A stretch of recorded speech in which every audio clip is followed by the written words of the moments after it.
final report, and that webpage is lwv.org. So LWV is the notice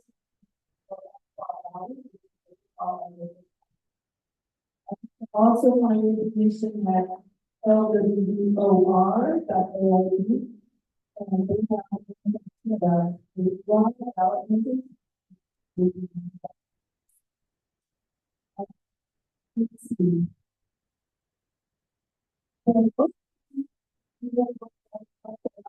Started here over the 60s, and then this democracy and with the road map.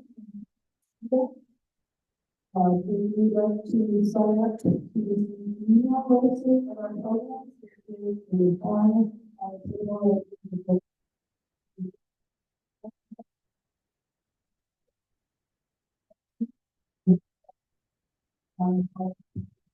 $60.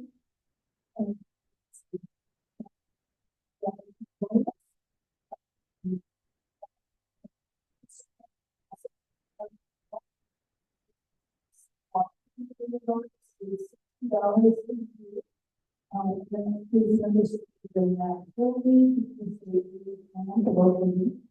and we also have the option to visit the letter important. So if you are we have to compare the month this month let's see.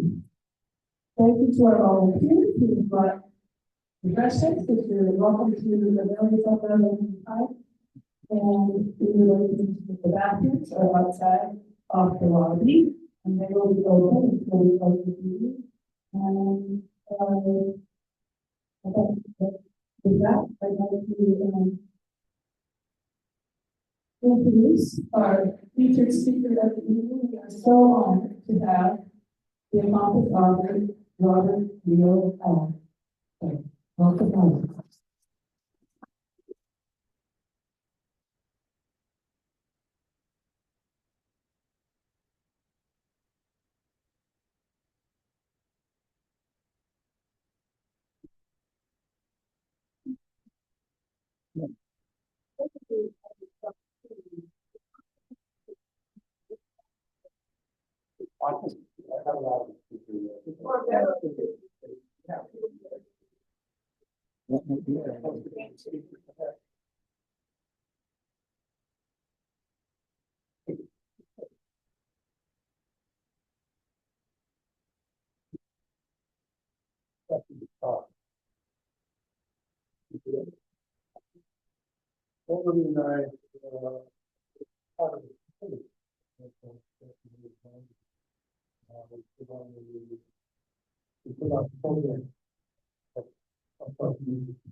Serious part that it is fear filled is that the tendency be encouraged to be afraid.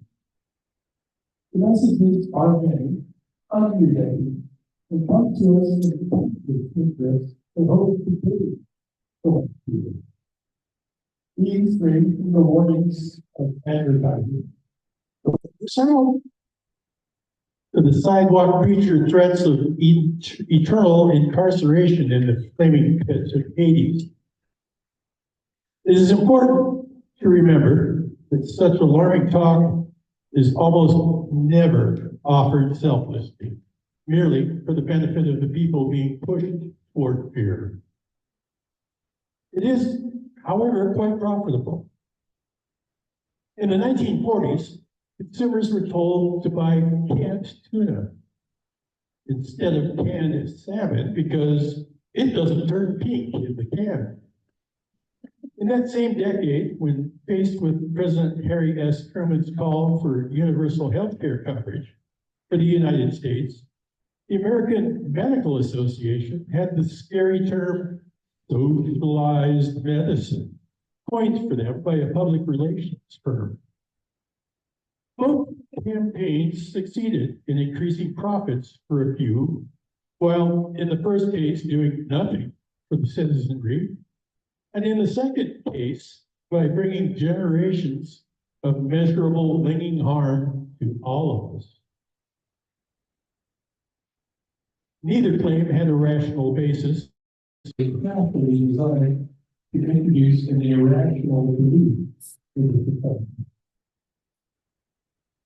Certain people brigade has a long and dishonorable history, but at least as far as ancient athletes to define character. It is called demagoguery, a word Greek origin. It speaks practically of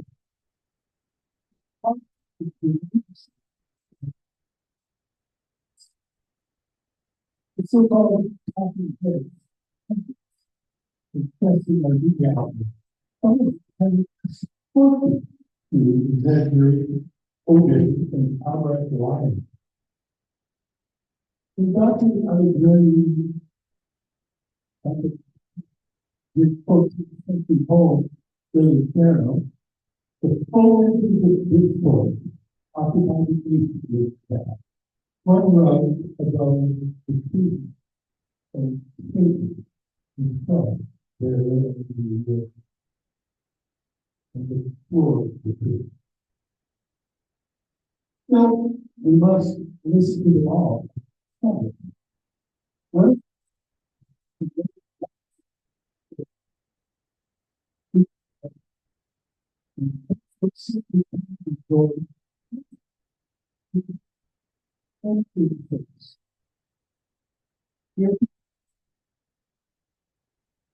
stop. You can say even the most life here before we live it. Also, there's like it's always something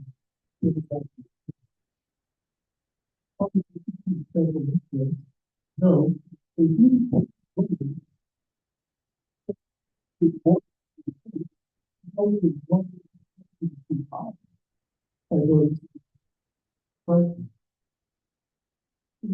very old.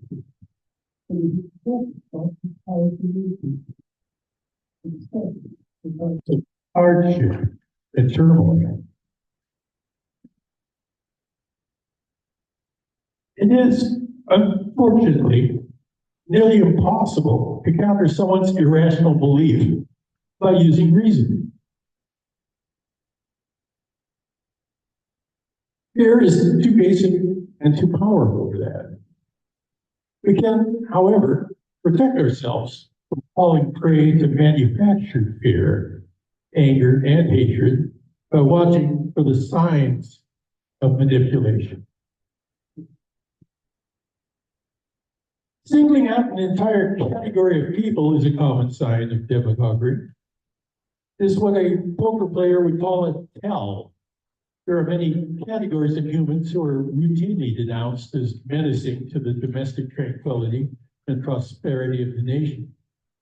These are always people who seem somehow different, despite the inherent sameness of all humans. Exaggeration is always a sure sign of untrustworthiness. The language of war is the most obvious form of this. Leaders speaking of all this as saying that we are in a battle. It leads you not to follow them, but to question their motivation. The people urging mass fear to be more. The effect wears off. The people grow leadership and increasingly extreme things are necessary to defeat the desired effect. How about this come along and wanting to talk alone doesn't seem to be enough to carry the day.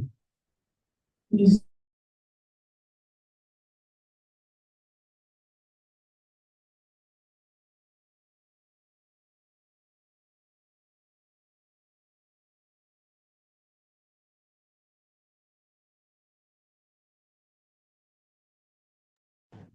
and looking at all this, I come to believe that the most radical and useful thing that we can all say to each other this year is, let's stop being afraid of each other.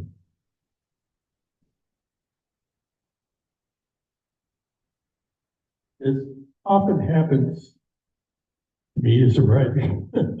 I pop things off to the editors and such, and then realize, oh man, I left something out. So I wish I'd added this before I popped this column off the news review. Perhaps the scariest of all are the people, many of whom are friends and neighbors, whom I know and respect, yet who are habitually sharing denigrating social media posts aimed at those whose political opinions they don't agree with.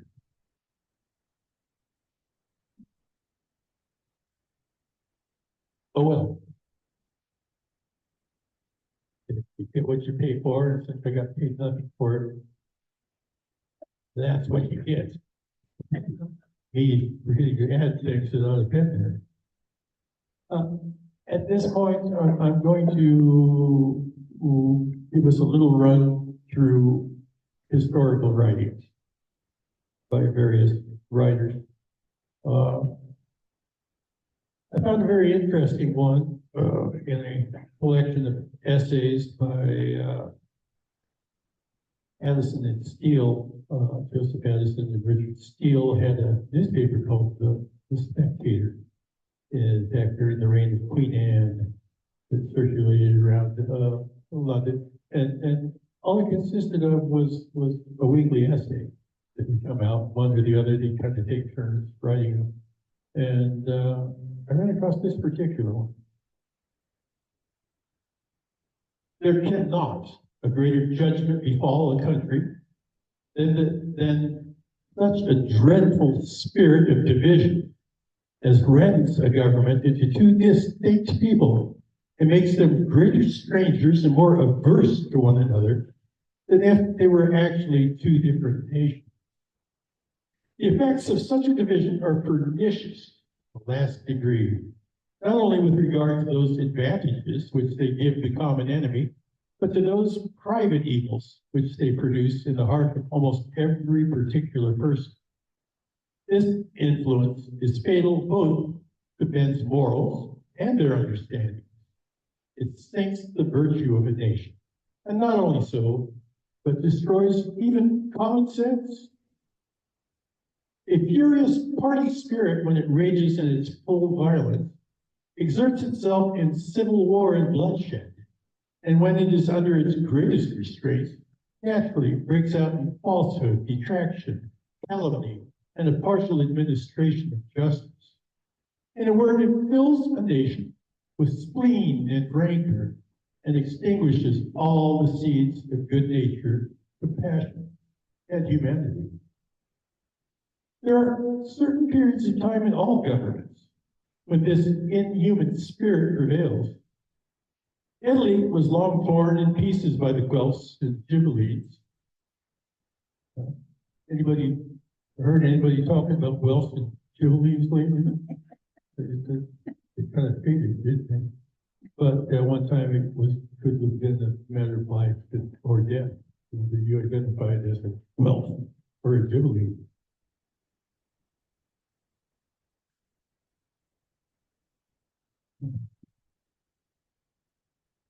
But it is very unhappy for a man to be born in such a stormy and tempestuous season. It is the restless ambition of artful men that thus breaks a people into factions and draws several well-meaning persons to their interest by a specious concern for their country. How many honest minds are filled with uncharitable and barbarous notions out of their zeal for public good? What cruelties and outrages would they not commit against men of an adverse party, whom they would honor and esteem if, instead of consider them as they are represented, they knew them as they are? Thus are persons of the greatest probity seduced into shameful errors and prejudices, and made bad men, even by that noblest of principles, the love of their country. I cannot here forbear mentioning the famous Spanish proverb: if there were no fools or knaves in the world, all people would be of one mind. That was written by Joseph Addison. He was born in 1672, died in 1719. It appeared in the Spectator, number 125, on July 4th, 1711.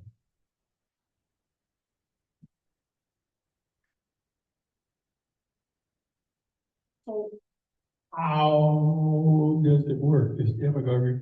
It's all about the words, isn't it?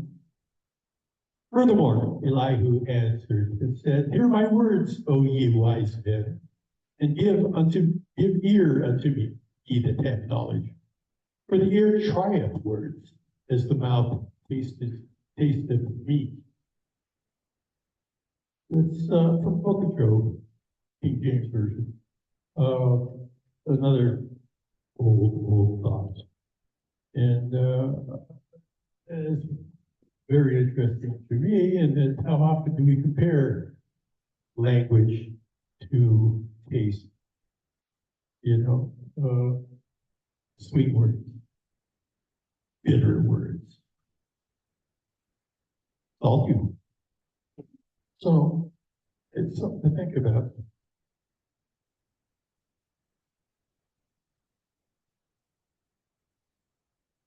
Earlier in I mentioned ancient Greece, and we're going to go back there to the time of the Peloponnesian Wars.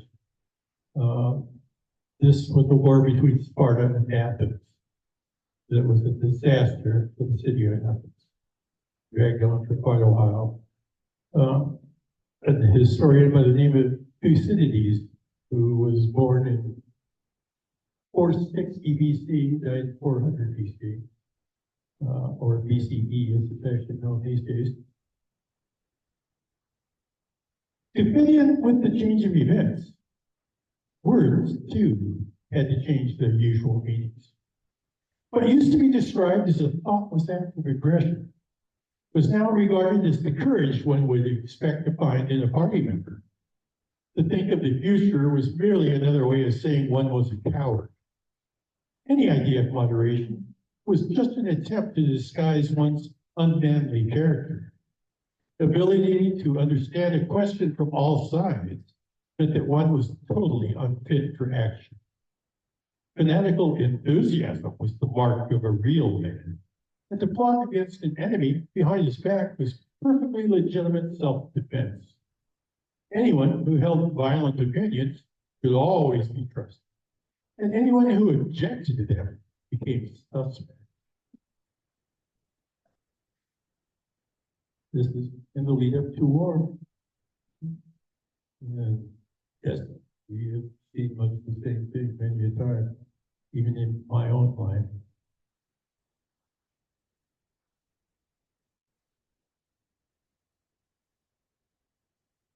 Eric Hoffer was a very popular aphorist, actually, is what he was, a writer, back in the 50s and 60s. He became very famous with his book, The True Believer, in 1951, which is a study of mass movements and fanaticism. He wrote, when we lose our individual independence in the corporateness of a mass movement, we find a new freedom. Freedom to hate, to bully, lie, torture, murder, and betray without shame or remorse. Herein, undoubtedly, lies part of the attractiveness of a mass movement. He later wrote in The Passionate State of Mind in 1955, and this is something I think about quite often when I'm regarding the current Make America Great Again movement and the people who are into that, you know, so strongly. All social disturbances and upheavals have their roots in crises of individual self-esteem. And the greatest endeavor in which the masses most readily unite is basically the search for pride. Stop and think about that one minute, you know. We have seen this often and often. So at this point, we'll open it up for the promised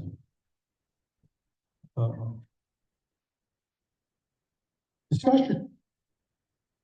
Okay. Frankly, I don't know what it is we're supposed to be discussing exactly. Maybe about how disgusted we all are. I don't know. But there it is. I myself up. I'm not in the business of offering solutions for the world's ills. But I do describe them as best I can and try to look at the roots of them at least.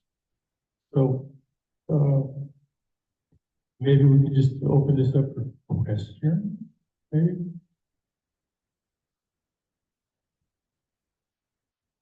Yes. Okay. Bob, you're talking about demagoguery and the you know, the use of fear to get a point across. And I heard a phrase the other day that really struck me, and that is that people are less and less, you know, going to media for information, but rather for affirmation. And they're not looking, you know, for points of view. They're looking to confirm their own bias. And I just, you know, in an era where, you know, when we grew up and there were 3 networks, we all basically were working with the same set of facts or bits of information. And I mean, we know from, you know, from the misinformation at the end of the Vietnam War and that sort of thing, that, you know, we were just getting one, you know, side of the story, and ultimately it took courageous people to to figure that stuff out, but, you know, and bring it ultimately to the American people and the Pentagon Papers, bro, that's. But with so much, with such a deep dark web, you can find anything that will confirm your current bias. You can find affirmation instead of information. And I just thought I'd throw that out to you and see if you had any thoughts on that. And I'm not asking you to figure out how we get around that, but any thoughts that you might have on the current state of affairs. Okay. Wow. Sure. I think we all, each of us individually need to work on ourselves to catch ourselves in the act when we find ourselves wanting to disparage others. When we find ourselves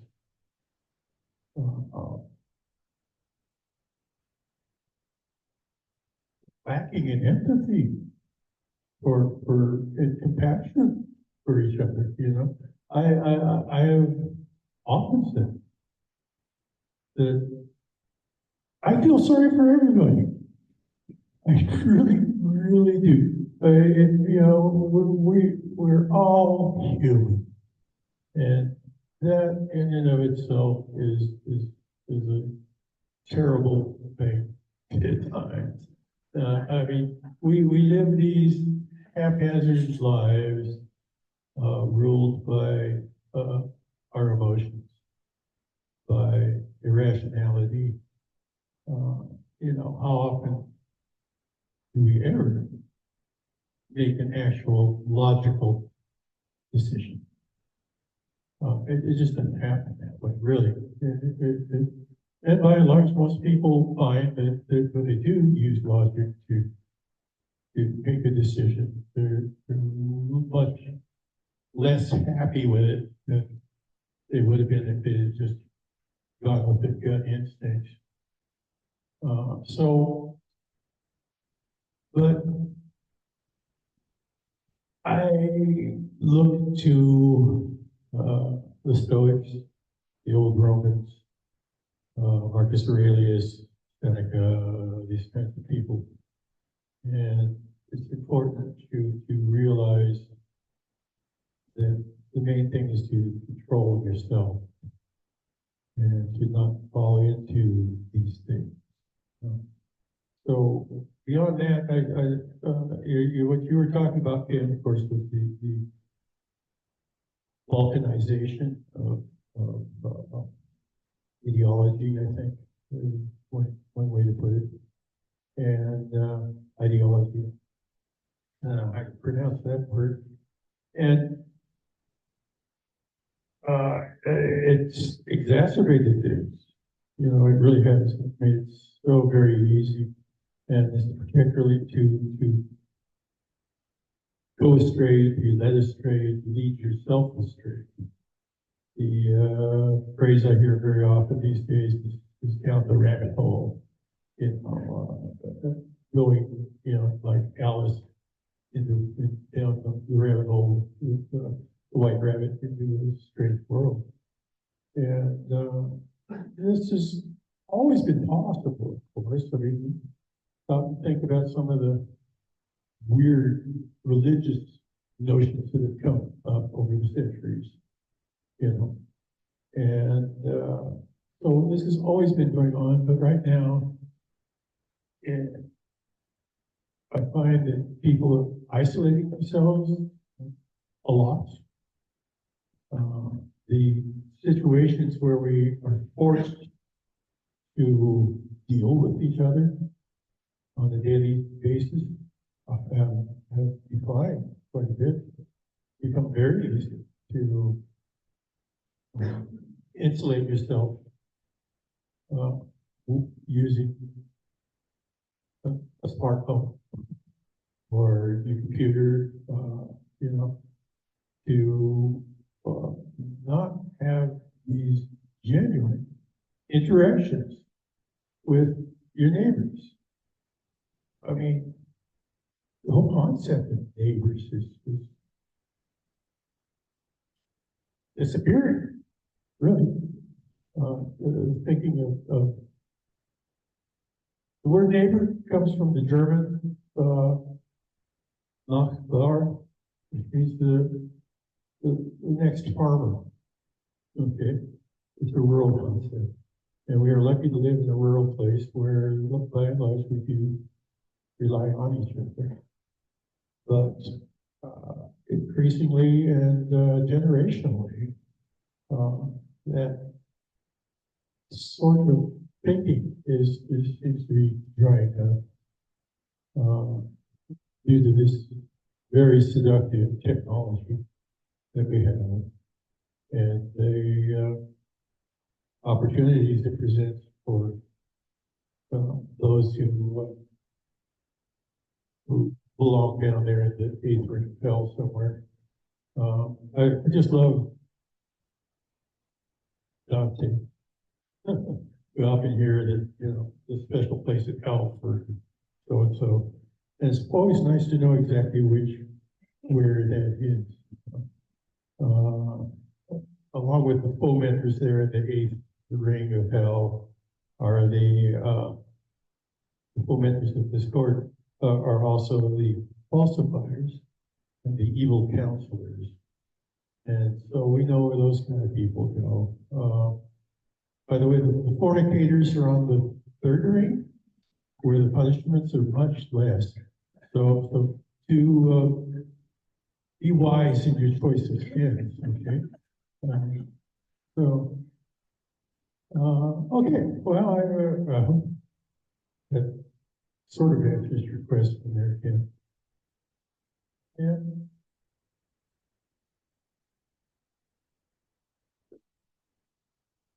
Has nothing I've said struck any curiosity in any of you?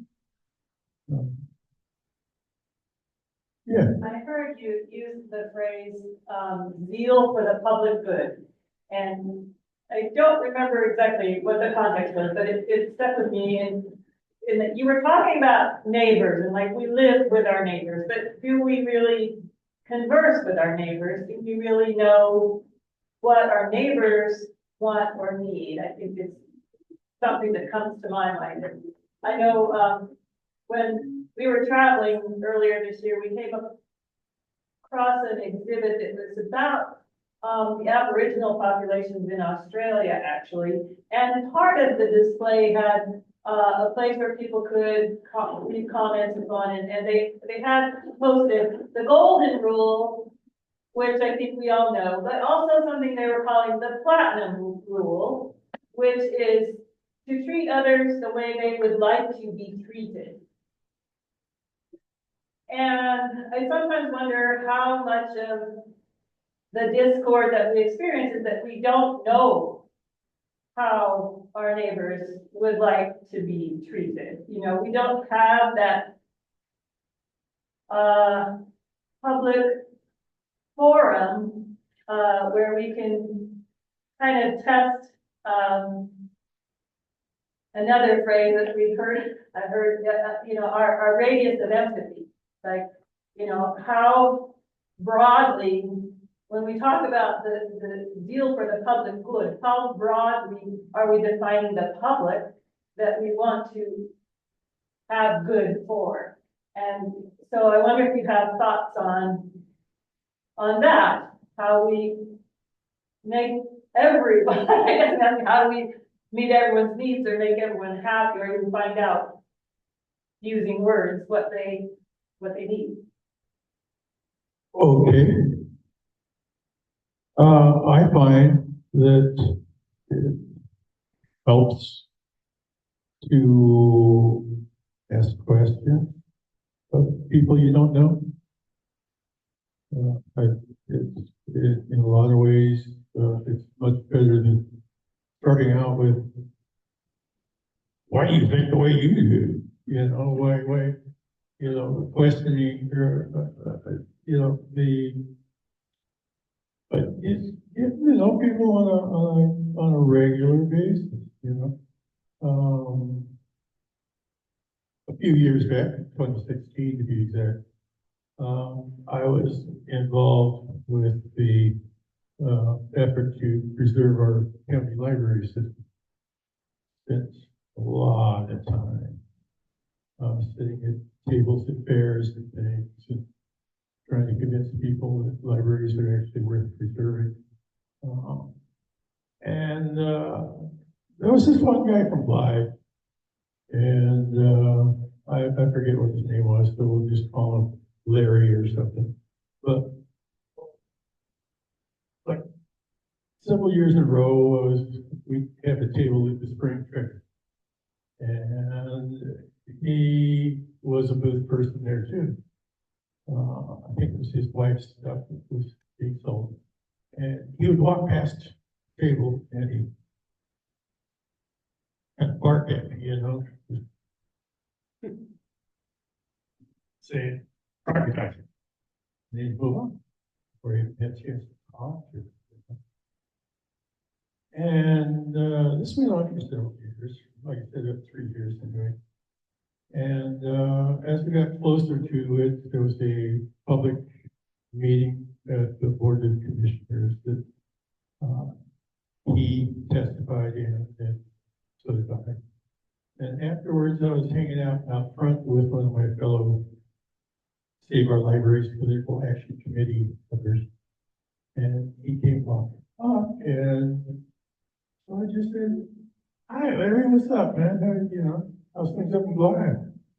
And we stood there and we talked for a bit, just as neighbors, just as people. We didn't talk about why libraries should or shouldn't be privatized or anything like that. It was just, weather, fishing, that kind of stuff for a little bit. And so that kind of interaction, I guess it's now the fancy word people talk about, interacting, and is a good thing, So to me, that's the best kind of approach. And then finding ways in which you can cooperate with people. I mentioned earlier about how Bev Olson and I and Bob Allen, along with Susan Morgan and Bob Chappelle and Ed Badger formed a 6-person committee to jointly put on a symposium, a talk, a day to discuss the future of County, Oregon, where we all live. And that came about because I had read a piece that was I forget where it was, but I had read this piece. That was talking about this program that happened in Denver, in which there's the abortion thing was contentious, still is, but it was decided to let's find a way to put these people together and make them plan something useful with each other. And so such a group was kind of formed, and what came up was the question of adoption. You're pro-life? Yeah.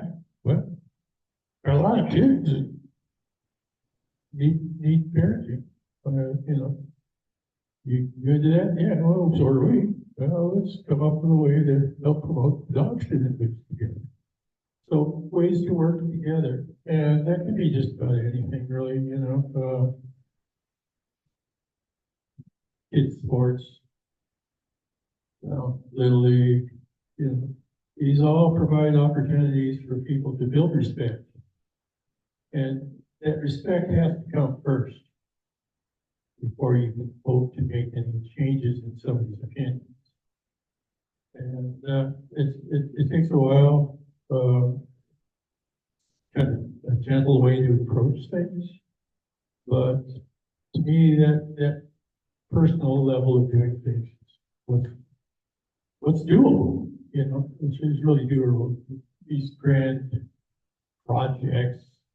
I don't have much use for, but, you know, hey, walk through the world and be cool to everybody you meet. How hard is that? So, okay. I think one thing I would, one thing I would add to that is that it didn't used to be so difficult to be anonymous. Anonymous. And now it is. And so we now have this whole, term we call trolls, right? Because I completely agree with you. If you're face to face with somebody, or even if you sign your name to something that you write, or people know who you are if you're doing a radio broadcast or something like that, then you have a point of engagement. You can engage other people. But when you're completely anonymous and you could just snipe without having to answer for not only your ideas, but for your level of courtesy, that becomes a really difficult, I struggle with thinking about that all the time. I mean, how do you reach the trolls? You don't know where they live, you don't know who they are. You can't have a dialogue with them. Yeah, that's why I ignore them. And no doubt you get in the comment section, you probably.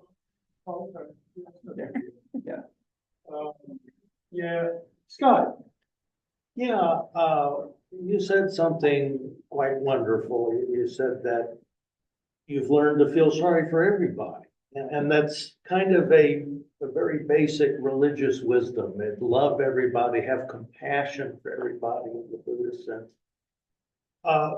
And yet, that conflicts with a basic part of human nature that in scary times, the circle of people to whom you're willing to offer compassion gets smaller and smaller and smaller. And it's a fearful thought that there may be a red line that gets crossed where you can no longer bridge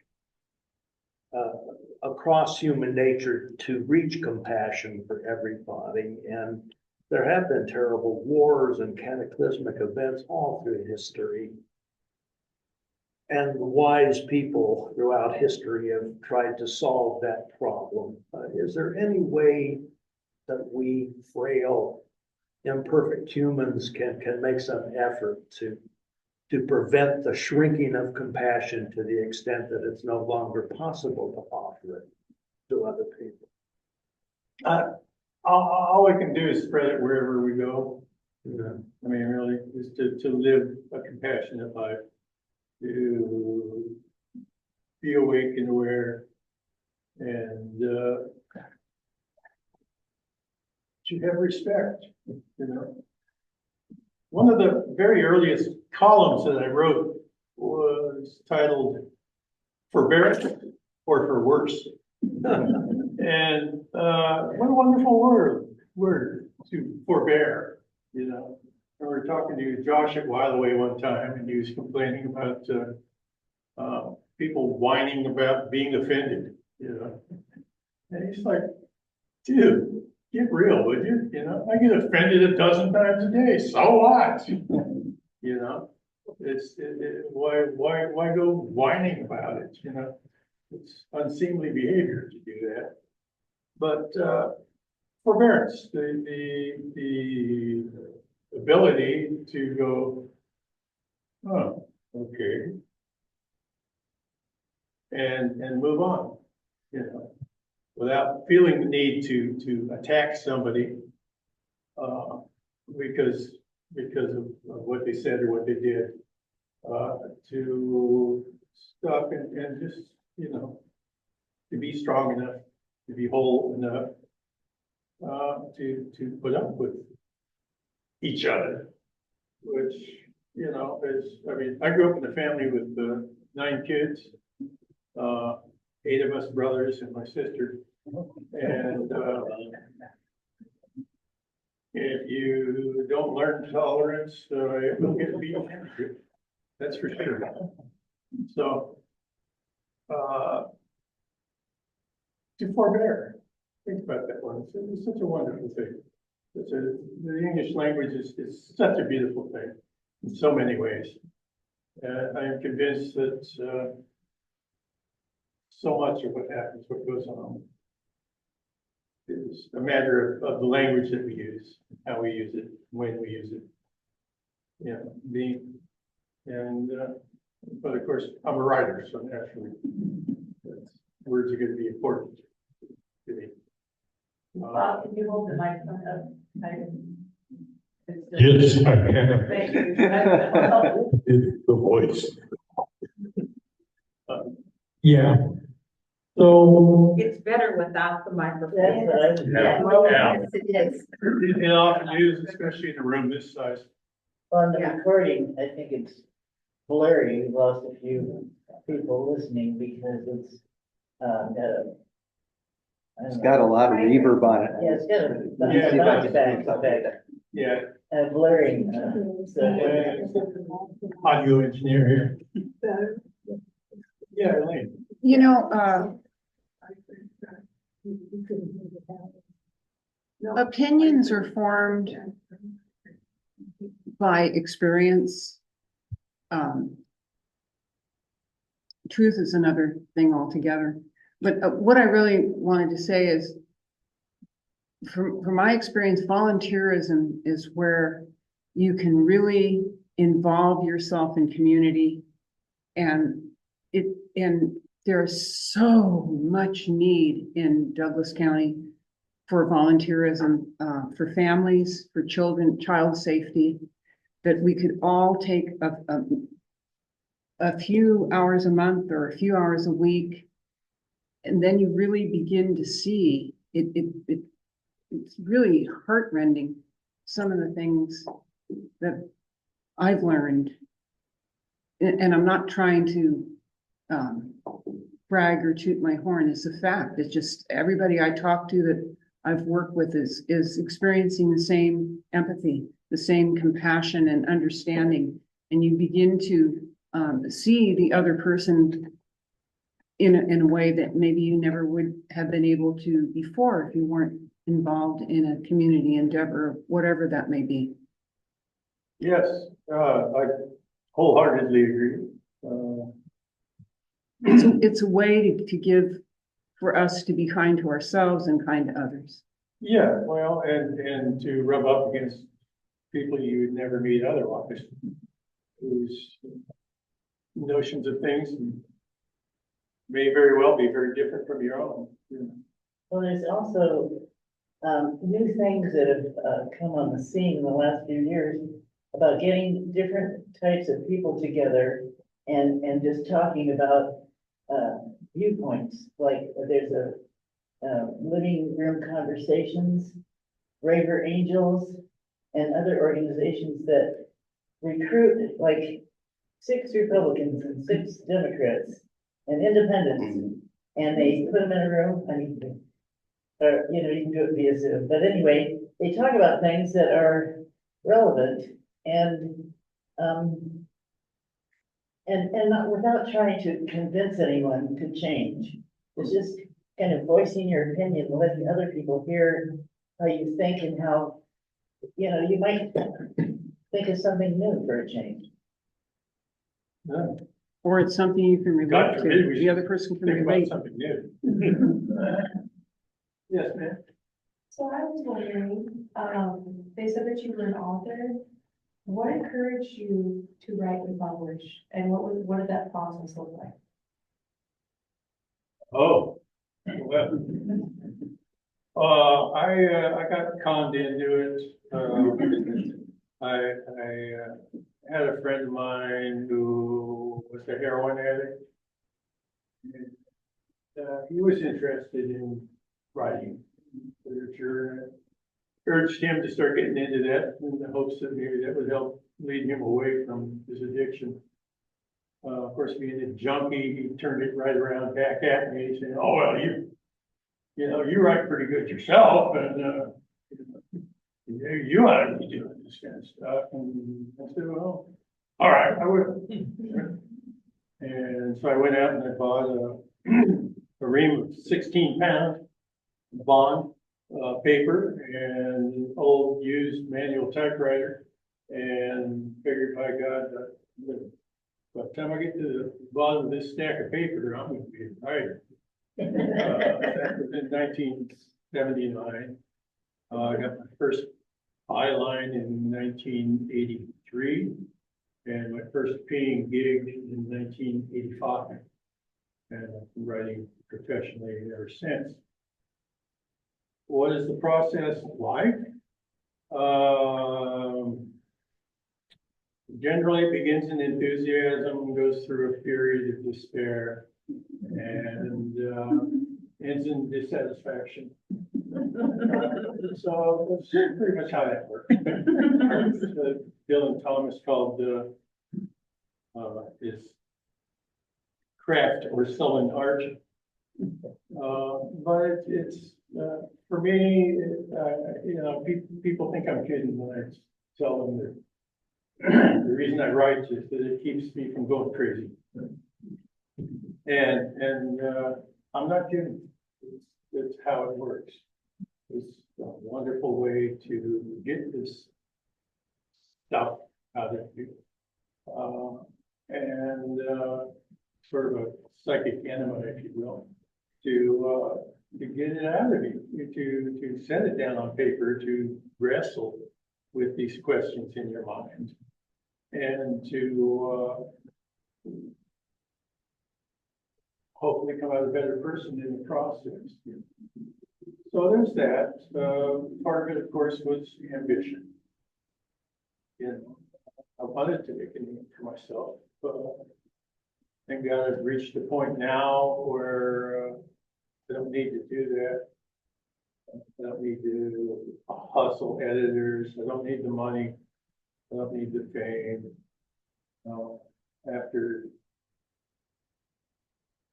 400 times had stuff published or broadcast over the years, it's really not that big of a thrill to me. It's not something that I need for a sense of fulfillment. So it's just kind of something I do to keep from going crazy.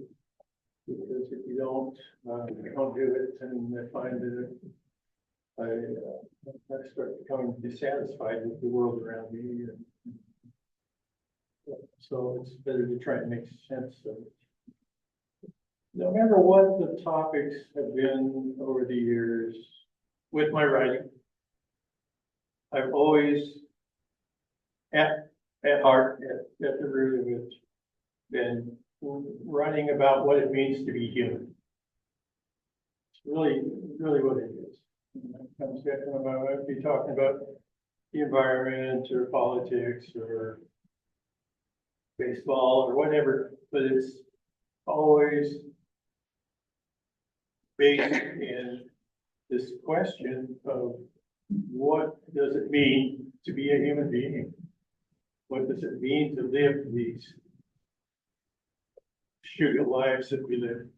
And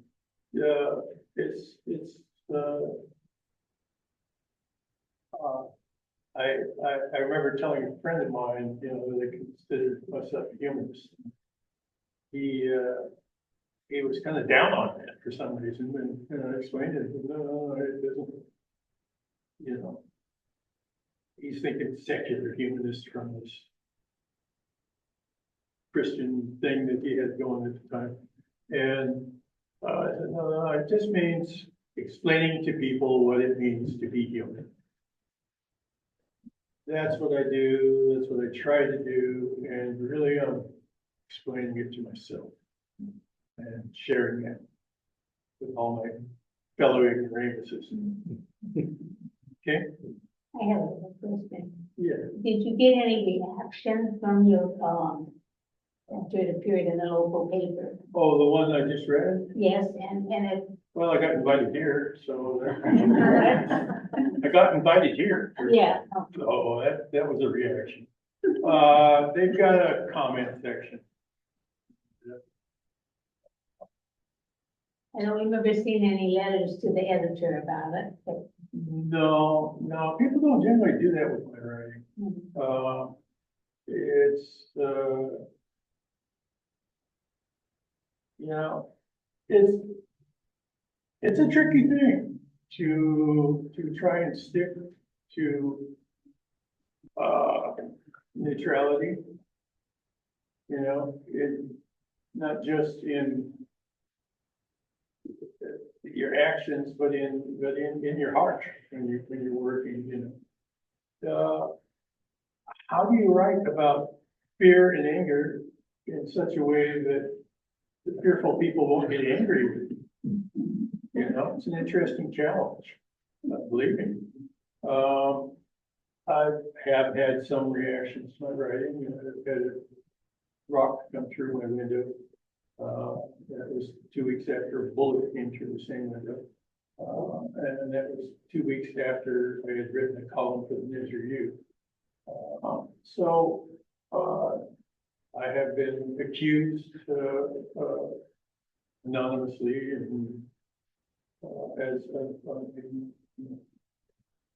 someone tell a friend of mine that he's an eco-terrorist, whatever that means. So, but it's unavoidable. You know, you walk through with people, you can't expect people to actually understand you or each other. Well, it just doesn't work that way. We are, by and large, irrational. And that's okay. That's what drives us, and we do pretty well with it. So, Jerry, you have? Yeah, So, getting back to the scary times. One of the things I find very scary is that so many people are willing to believe things that are incorrect. And that is such, I mean, the League of Women Voters are trying to educate people, of course, and so are other people, but a lot of people are just believing things that I think are pretty clear that they're incorrect. And I don't know what anything to do about that. That's pretty scary. well, it is, and it can be, but again, on a personal level, you know, arguing sure doesn't do you much good. Try to find ways to agree with people, at least in part, you know. Twice in 1990 and in 2010, I was a census worker going around knocking people's doors and talking to them. And wearing a badge that identified me as a representative of the federal government of the United States. And not all of them were pleased to see. But I found ways to, you know, get along with it. Hey man, it's just a gig, dude. You know, telling them, yeah, you know, I don't trust the government either. They'll probably take all your info and lose it somewhere, you know. But here it is. We got to do this. It's in the Constitution. Let's get it done. And by the way, I found this one very handy. If there's any particular question you don't want to answer, well, I can't force you to remember something you don't remember or to know something you don't know. So if your answer is, I don't know, well, you just don't know. I can't write it down if I don't know. Right? And settle down and, you know, it's, of course, we come up, especially with the long form ones where you ask a bunch of really personal kind of questions. Yeah, what's your income? What kind of work do you do? This kind of stuff. And by and large, they would answer everything.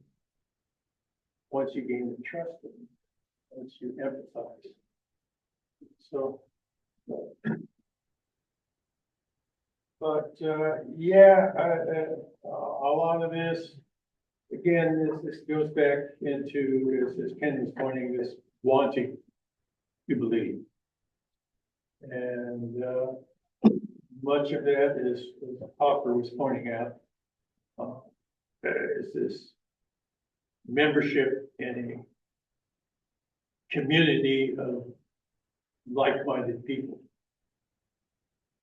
And to feel that you are part of something bigger than yourself. Those people from January 6th who were attacking the Capitol weren't there just to raise hell. You know, they were convinced that their nation was in crisis, that an election had been stolen, that the president, sitting president of the United States, wanted them to come to Washington and do their best to act like their Revolutionary War forefathers and such to preserve democracy. So that's a problem.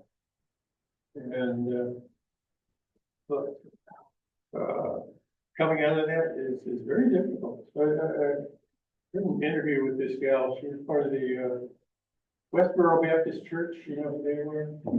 Or it's a group out in the Midwest that was going around. They're very, very similar to, and I think actually connected somehow to the Wellspring Bunch here in town. And but anyway, she grew up in that cult. Her father was a big leader in that group, that church. And she got to college and found, yes, there were people who just wouldn't talk to her because of her past, because of who she was associated with, and because of what she still believed at the time.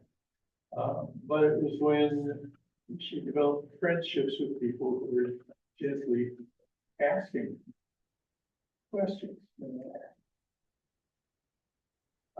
Do you really think this is how it works? What about this? What about that? You know, trying to get her to consider things outside of a cult that she was in, and it was a real cult. And she finally ended up leaving the cult, being fortunately disowned by her family and such. Hanging out with the sinners, I guess. And so, but it's a gentle process. It takes time. And it again takes place on an individual level. Individual talking to individuals. Okay. Yes, sir. When you're in a discussion with somebody or somebody's, is your approach to ask more questions or to promote your view? I don't try to promote a view. I'm not even sure I have a view, to tell you the truth, other than for the general good. And really, I don't subscribe to any particular ideology, that's for sure. So you ask questions to find out?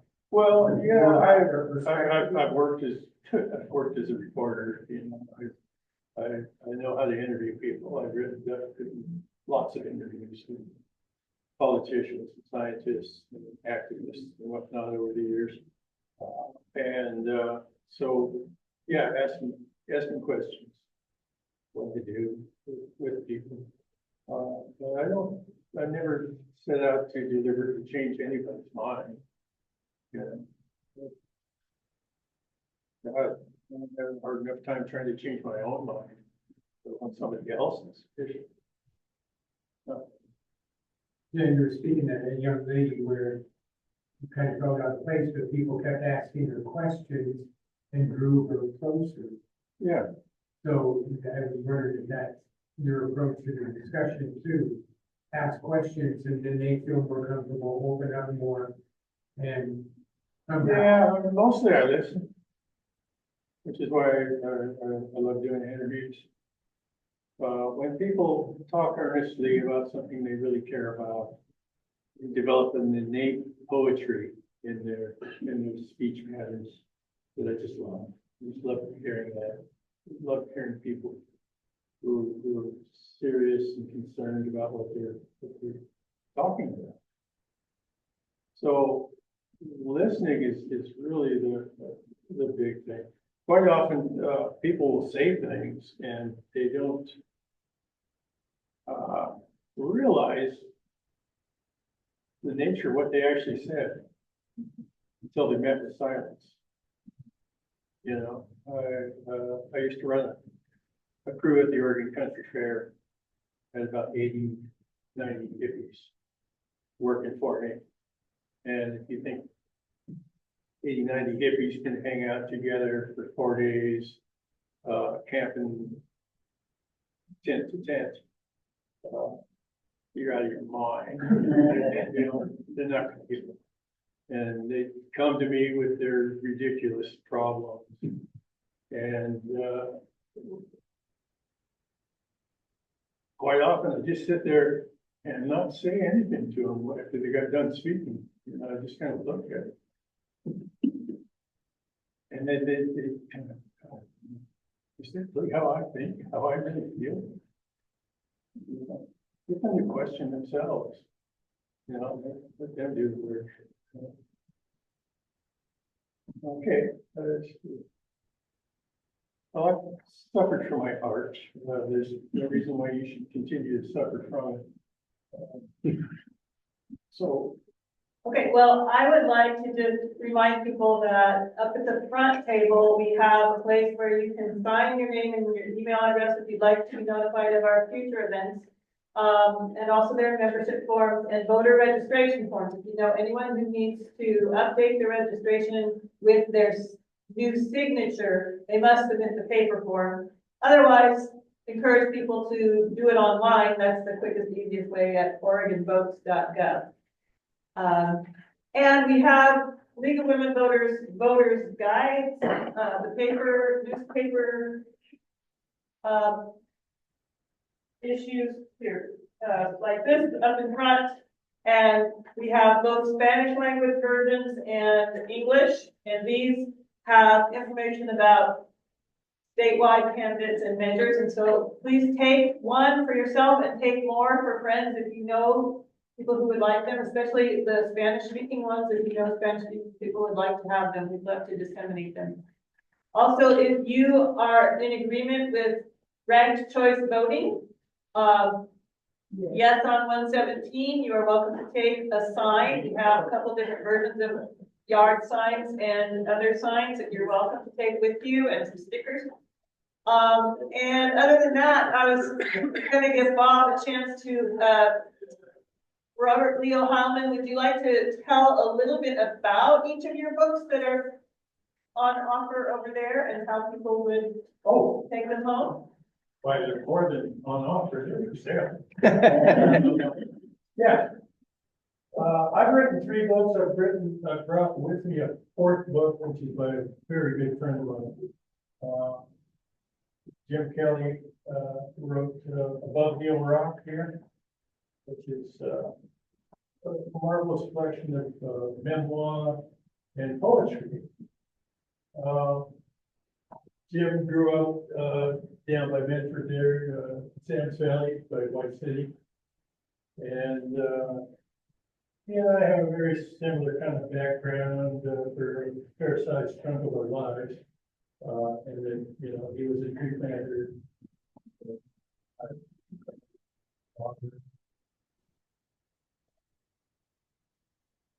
Either one of us gets along real well with white collar people. But there it is. And so it's a wonderful book that just came out. In fact, I want to read you a poem. Yeah, page 140.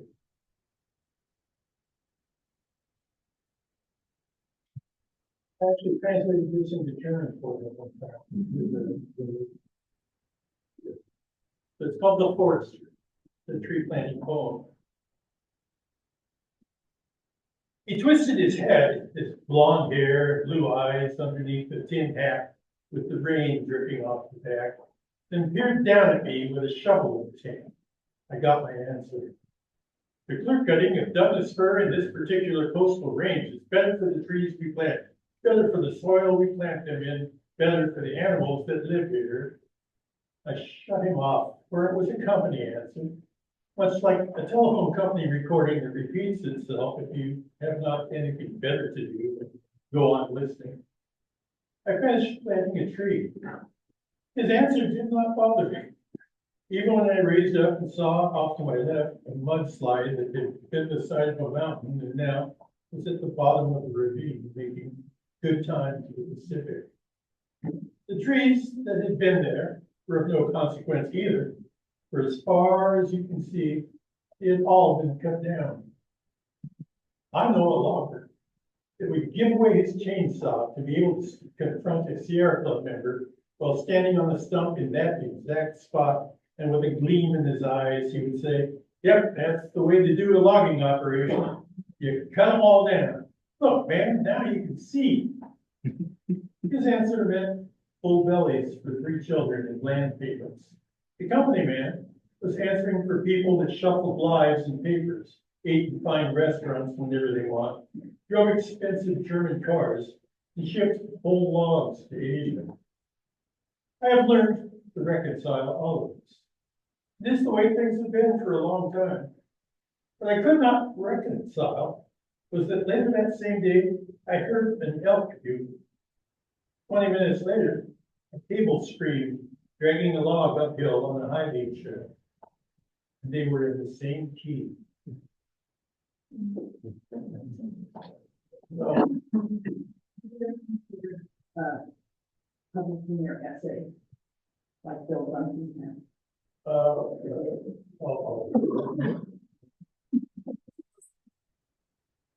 That's it. It's really my primary literary thing. This is my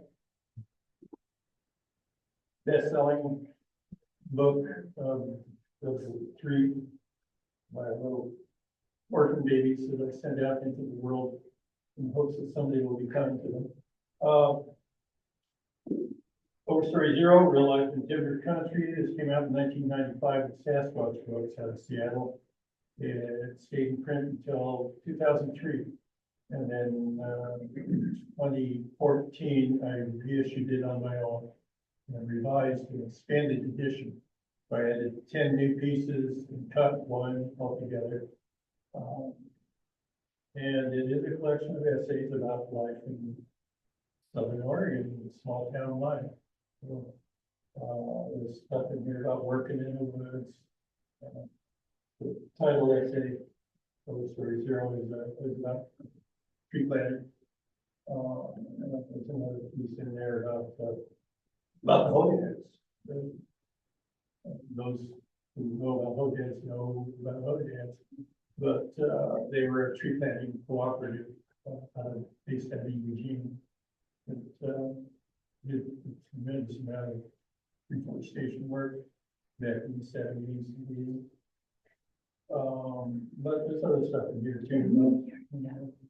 Little League baseball, small town parades, that kind of stuff. That's essay and memoir sort of stuff.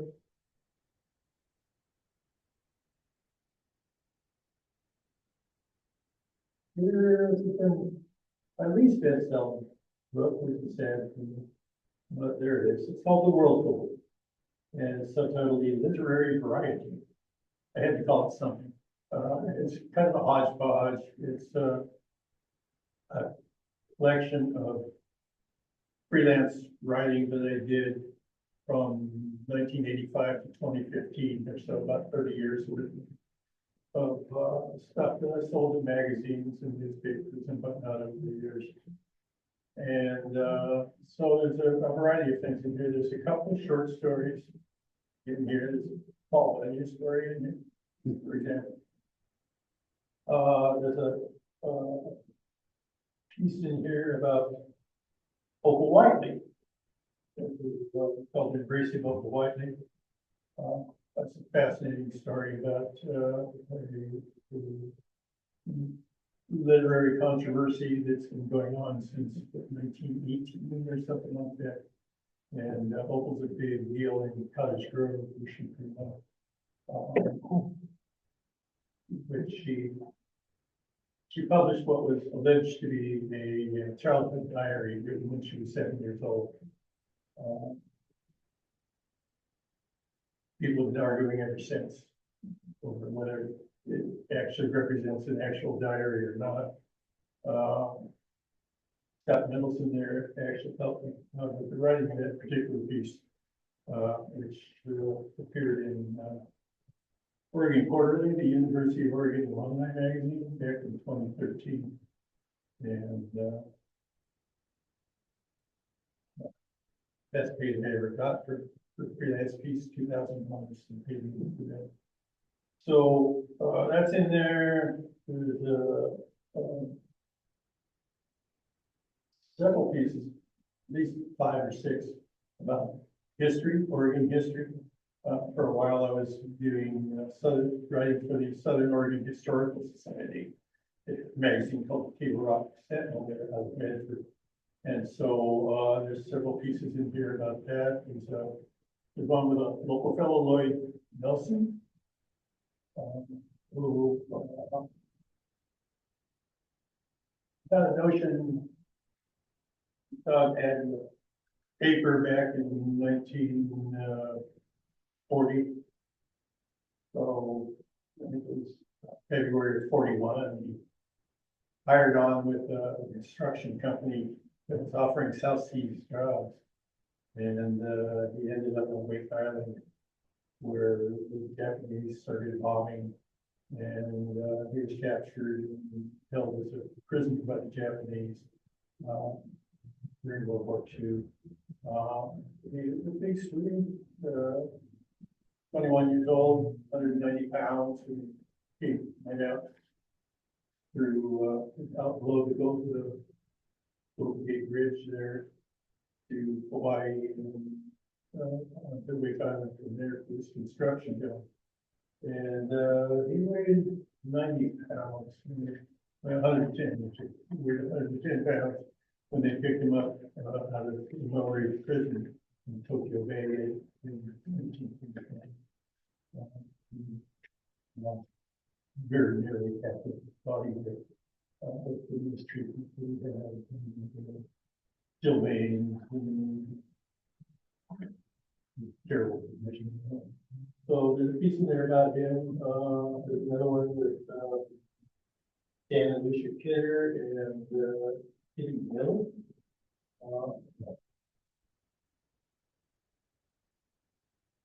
Them and Lloyd have all passed away since I did these things, wrote these things back in the early 90s.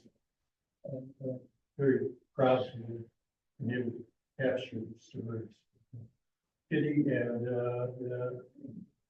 the Kidders, the Kidders were local people. Dan Kidder was from the Russ family out of Clyde. And then they lived right down here on Stevens Street. They were in the Philippines when the war broke out in Manila. Were captured in civilian internees with the Japanese. Eventually, they were first sent to Santo Tomas University as a camp there, and then ended up at a place called Los Baños, south of Manila, across this lake, in a camp where people were literally starving to death.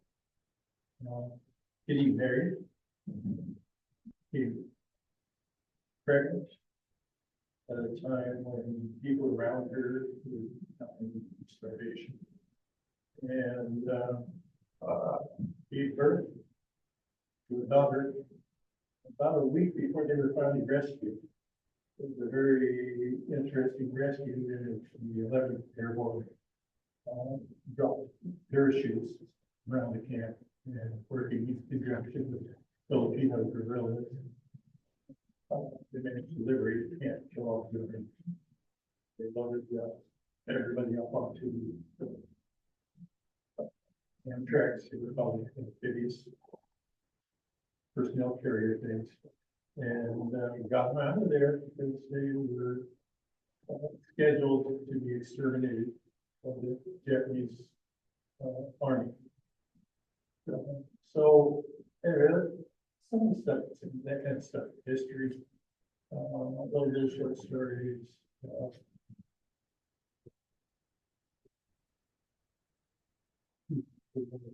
War with the Knicks, Flower Power and War with the Knicks, Newt Gingrich, he's off into this. "Oh, I'm stuck in the 60s, man. These people are stuck in the 60s, you know, and it's like, you weren't even there. What would you know? You had no idea that almost everything that reporters were reporting about the hippies was just bullshit. The hippies tell them, you know, give them words left and right. It's fake people are easy to fool. So anyway, that kind of stuff. Kindred thoughts, children is about the migrations of my family over the past 200 years. My great grandfather migrated with his wife and 4 kids at the time, and sister-in-law and her daughter from Alsace, France, the German ethnic Germans living in Alsace, and time of the Napoleonic Wars and such, and homestead in Ukraine, near Odessa, Ukraine, 40 miles northwest of that. My family lived there for 100 years before my grandfather came to the United States in 1909. So they called the Germans from Russia. My growth out there, my grandparents spoke a very old Alsatian dialect of German.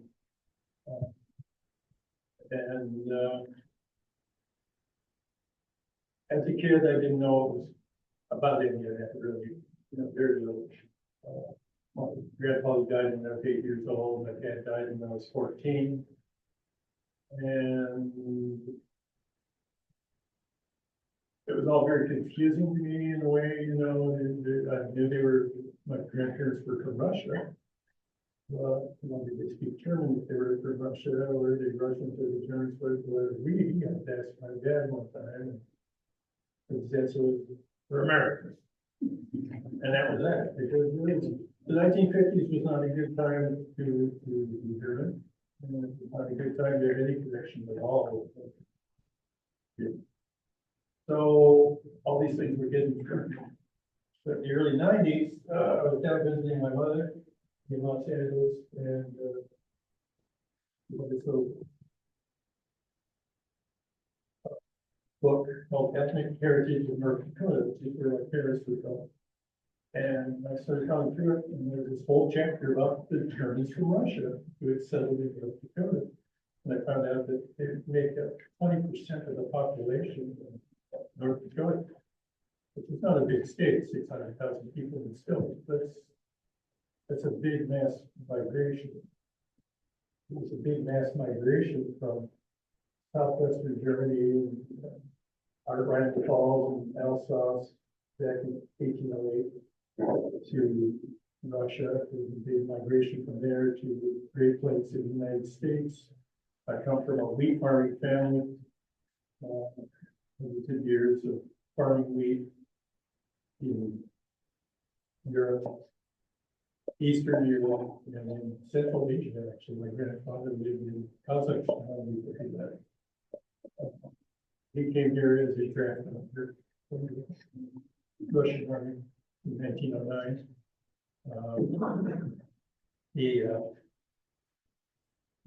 Yeah, there's notes to the wind.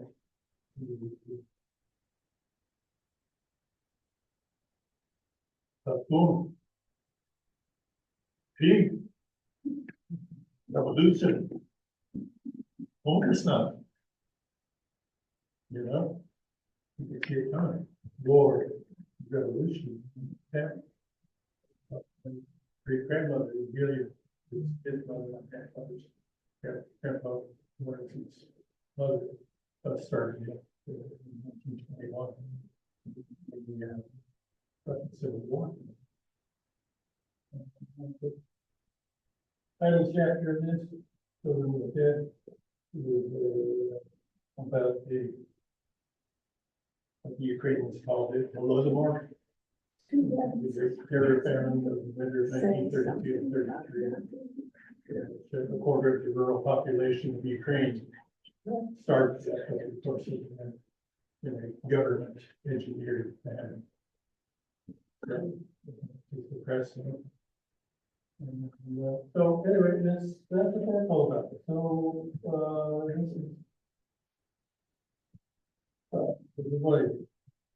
That's a wonderful book, by the way.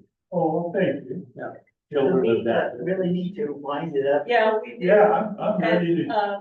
Well, please have some snacks. I would like to, yes, encourage people to help us consume the refreshments.